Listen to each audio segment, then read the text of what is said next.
안녕하세요 여러분, 50억 아빠입니다. 8월 19일 트론의 창시자 저스틴 선은 중국이 암호화폐 금지를 해제합니다 라는 트윗을 게시했습니다. 이 한마디에 사실 여부를 둘러싸고 전세계 여론이 들썩이기 시작했습니다. 중국의 암호화폐 금지 해제는 마치 미국에서 비트코인 현물 ETF가 승인된 것 이상으로 엄청난 소식이기 때문입니다. 도대체 코인 시장에 무슨 일이 일어나고 있는지 구독자분들을 완벽하게 이해시켜 드리겠습니다. 중국은 2017년 초까지 전세계 비트코인 거래량의 80%를 차지했으며 2019년에는 전세계 비트코인 해시율의 65%에서 75%를 차지하면서 세계 최대의 비트코인 채굴 국가였습니다. 그러나 중국 정부에서는 자본에 대한 중앙 통제를 강화하기 위하여 중앙은행 디지털 통화인 CBDC를 매우 강력하게 추진하고 있었고, 정부의 통제 강화가 목적인 중국에게 탈중앙화된 자산인 코인은 정반대의 성격을 가지고 있었기 때문에 코인 거래를 전면 중단시키게 됩니다. 2021년 5월에 중국은 비트코인 채굴과 거래를 엄격히 단속할 것이라고 발표하고 중국의 주요 채굴장들의 폐쇄 명령이 내려졌으며 모든 금융기관과 관련 기업들의 암호화폐 서비스 제공을 일체 중단시킵니다. 이에 따라 비트코인의 해시율이 급격히 하락하면서 5월 초 57,700달러로 시작했던 비트코인은 5월 말에 37,200달러까지 급락하게 됩니다. 그리고 21년 9월 중국 인민은행은 모든 암호화폐 거래를 전면 금지한다고 발표하게 되는데, 이 조치로 중국 내 모든 암호화폐 활동은 불법이 되었고 코인 시장에 또다시 충격이 가해지며 특히 중국에 기반을 둔 코인들이 큰 타격을 입게 됩니다. 만약 중국에서 암호화폐 금지를 해제한다면 그 의미는 엄청납니다. 비트코인의 해시레이트가 대폭 증가하면서 채굴 난이도가 급상승할 것이고 엄청난 원가 상승을 불러올 것입니다. 글로벌 암호화폐 시장에 거래량이 크게 증가하고 전체적으로 가격이 상승할 것입니다. 특히 비트코인과 이더리움 그리고 중국계 코인들의 가격에 큰 영향을 미칠 것입니다. 저스틴 선의 발언은 트윗 한 줄에 불과할 뿐 중국 정부의 오피셜이 아닙니다. 그러나 이것을 제외하더라도 중국이 암호화폐 금지 해제의 가능성을 엿보게 하는 수많은 사건들이 있었습니다. 제가 모든 사건을 정리해왔으니 하나씩 살펴보겠습니다. 고정 댓글에 보시면 공식 텔레그램 정보방에 바로 입장하실 수 있는 링크가 있습니다. 실시간 투자 관점과 중요한 인사이트들, 알트코인에 대한 여러 정보들을 올려드리고 있기 때문에 필요하신 분들은 클릭 한 번으로 입장하시기 바랍니다. 우선 저스틴 선은 실제로 중국 내부의 비공식적 정보에 접근할 수 있는 위치의 인물입니다. 그는 중국에서 나고 자랐고 중국의 여러 암호화폐 프로젝트와 연관이 깊고 중국을 비롯한 전세계 고위 인사들과의 네트워크가 있다고 알려졌으며 국제적으로도 영향력 있는 인물입니다. 그러므로 저스틴 선의 트윗은 단순한 추측이 아니라 실질적인 정보에 기반했을 가능성이 있습니다. 글로벌 금융 서비스 회사인 갤럭시 디지털의 CEO 마이크 노보그라치 역시도 24년 4분기에 중국이 암호화폐 금지령을 해제할 수도 있다고 말하며 최근 몇 주 동안 이러한 보도를 2번 들었다고 언급하면서 암호화폐 세계에 엄청난 변화가 될 수 있다고 말했습니다. 또한 중국은 공식적으로는 암호화폐를 금지하였지만 실제로는 비공식적으로 암호화폐 활동이 묵인되고 있었습니다. 중국은 여러 해외 사이트에 접근을 제한하는 만리 방화벽을 운영하고 있는데 VPN을 써서 방화벽을 우회하고 바이낸스나 바이비트와 같은 거래소를 이용할 수 있었습니다. 또한 암호화폐 거래소를 직접 쓰지 않더라도 P2P 거래나 장외 거래를 통해 암호화폐 거래가 가능했으며 이를 엄격하게 단속하지 않았습니다. 이에 따라 불법을 꺼리는 개인들은 시장에 참여하지 않았지만 일부 유저들은 여전히 중국 내에서 암호화폐를 거래하고 있었습니다. 뿐만 아니라 중국 웨이보에서는 중국이 암호화폐 채굴을 합법화시킨 러시아를 따라 비트코인 산업을 재개할 수 있다는 추측이 난무하고 있는데, 이미 일부의 지방 정부가 비트코인 채굴자들에게 잉여 전기 자원을 활용하도록 초청하고 채굴자들이 정부 전력을 구매할 수 있도록 채굴 허가증을 발급했다고 합니다. 중국 정부는 정부 소유 기업인 국유 기업과 특히 중앙정부 소속의 중앙기업을 대상으로 채굴 허가를 발급할 계획인 것으로 알려졌으며, 이들 회사는 실제로 비밀리에 비트코인을 채굴하기 시작했으며 앞으로 사업을 더욱 확장할 예정이라고 합니다. 이것은 곧 중국 정부의 암호화폐 채굴에 대한 입장이 상당 부분 변했음을 나타낸다고 할 수 있습니다. 또한 중국 정부는 중국에서 가장 큰 암호화폐 폰지 사기였던 플러스 토큰 사건에서 범죄자들로부터 2020년 당시 가치로 한화 약 5조 원 상당의 암호화폐를 압수한 사건이 있었습니다. 당시에는 5조 원 상당이었지만 현재는 가치가 높아져 18조 원의 가치를 가지고 있습니다. 그런데 8월 9일 코인텔레그래프의 보도에 따르면 중국 정부 지갑에서 89,533개의 비트코인이 대규모로 이체되었다는 보도가 있었다고 합니다. 또한 마찬가지로 플러스 토큰 관련 중국 정부 지갑에서 3년 동안 움직임이 없었던 6천억 원 상당의 이더리움이 8월 7일 이동하는 사건이 발생합니다. 해당 사건에 대하여 매체에서는 중국이 정책 전환을 준비하고 있고 암호화폐를 전략적 비축 자산으로 두기 위하여 이동시켰다는 분석이 나오고 있습니다. 잠들어 있던 자산의 이동이 단순한 내부 재배치일 수도 있지만 배경에 숨겨진 정책적 의미가 있다고 보는 것입니다. 이를 두고 중국 정부가 암호화폐에 대한 입장을 재고하고 있는 신호일 수 있다고 보는 주장들이 나오고 있습니다. 로이터 통신에서는 최근 러시아에서 암호화폐 채굴을 합법화한 선례를 예로 들며 중국이 비트코인 채굴 사업을 점진적으로 자유화할 뿐만 아니라 비트코인을 외환 보유고로 인정할 수도 있다고 말했습니다. 제가 최근에 러시아 이야기를 많이 다뤘습니다. 우크라이나 전쟁 이후 서방의 경제 제재로 러시아가 국제 결제망에서 고립되면서 러시아가 대안으로 선택한 것이 코인이라고 말씀드렸습니다. 그렇다면 중국에는 아무 문제가 없었을까요? 국가 간에 돈을 송금할 때 사용하는 국제 결제 네트워크인 스위프트는 최근에 강력한 정치적 공격 도구로 사용되고 있습니다. 중국은 아직까지 스위프트에 차단된 적은 없지만 차단될 가능성에 대비해 스위프트의 대안을 찾고 있습니다. 중국은 자체적으로 CIPS라고 하는 중국 국제결제 시스템을 개발했지만 활용도가 매우 낮은 상황입니다. 최근 중국은 미국과 무역전쟁을 벌이고 있는데 2018년 이후 미국은 중국의 불공정한 무역 관행 등을 이유로 들어 중국 제품에 수백억 달러 규모의 관세를 부과했습니다. 그러자 중국도 미국산 제품에 보복 관세를 부과하게 되고 이로 인해 수출 의존 경제인 중국은 경제에 큰 타격을 받게 됩니다. 또한 미국은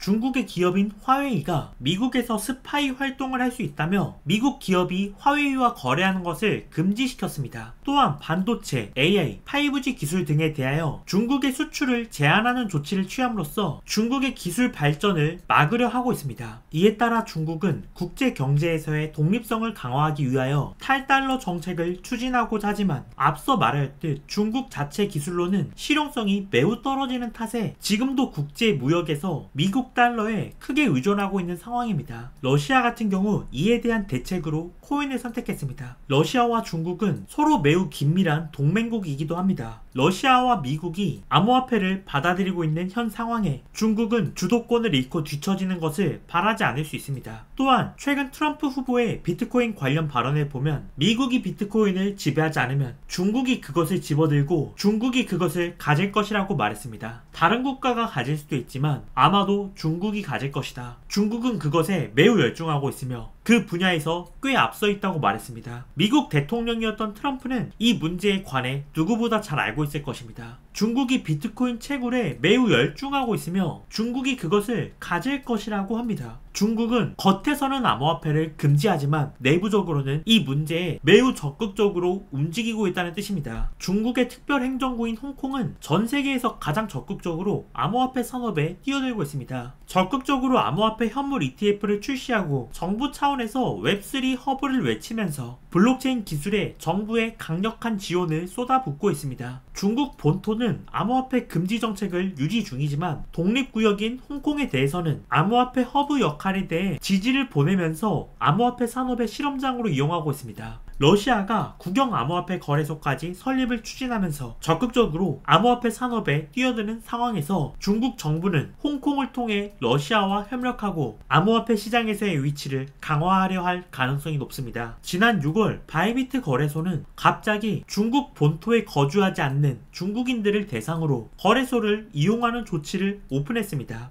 중국 본토에 묵인 없이 해당 절차가 진행되기 어려우며 이에 따라 중국의 암호화폐 금지 조치가 완화될 가능성에 대한 추측은 신빙성을 얻고 있습니다. 중국이 미국과 러시아의 암호화폐 채택을 단순히 구경만 하고 있지 않을 것이라 생각됩니다. 갑자기 암호화폐를 전면 개방할 가능성은 낮지만 중국은 이미 물 밑에서 누구보다 암호화폐의 진심인 모습을 보여주고 있습니다. 만약 중국이 암호화폐를 개방한다면 전면적 허용보다는 부분적인 허용으로 진행될 수 있다 생각됩니다. 예를 들면 러시아와 협력해서 국제무역에서 암호화폐 사용을 채택할 수도 있습니다. 최근 러시아와 중국을 필두로 한 브릭스 연합은 탈달러화를 위하여 독립적인 통화 시스템을 구축하기를 원하고 있습니다. 러시아가 채굴 합법화와 국경 간 결제 승인을 넘어 국영 암호화폐 거래소 설립까지 추진하는 움직임을 고려하였을 때 중국 역시도 마찬가지로 국제무역에서 암호화폐 사용을 채택하는 전략을 선택할 가능성이 있음을 의미합니다. 다시 처음으로 돌아가서 중국이 암호화폐를 금지 해제합니다 라고 올린 저스틴 선의 트윗은 분명히 어떠한 내부 정보에 의한 발언일 가능성이 있다는 것입니다. 조만간 중국에서 어떠한 조치가 일어날 수 있으며 어느 정도 파급력의 조치일지는 알 수 없으나 분명한 것은 어떤 식으로든 비트코인과 코인 시장에 호재가 될 것이라는 점입니다. 이와 같은 전후 사정을 우리가 미리 알고 있다면 남들보다 똑똑하게 이와 같은 긍정적인 소식을 이용할 수 있을 것입니다. 어쩌면 큰 소식이 아무도 모르게 다가오고 있을지도 모르는 일입니다. 확실한 것은 알 수 없지만 분명히 좋은 소식은 다가오고 있는 것 같습니다. 그러므로 우리 눈에 보이는 지금 시장이 고요해 보일지라도 긴장을 늦추지 않고 주시한다면 남들보다 빠르게 움직일 수 있을 것입니다. 해당 정보 관련해서 최신 소식이 있다면 텔레그램 정보방에 가장 먼저 올려드릴 예정이니 필요하신 분들은 입장하시기 바랍니다. 영상이 도움이 되셨다면 구독과 좋아요, 알람 설정 부탁드립니다. 시청해주셔서 감사합니다.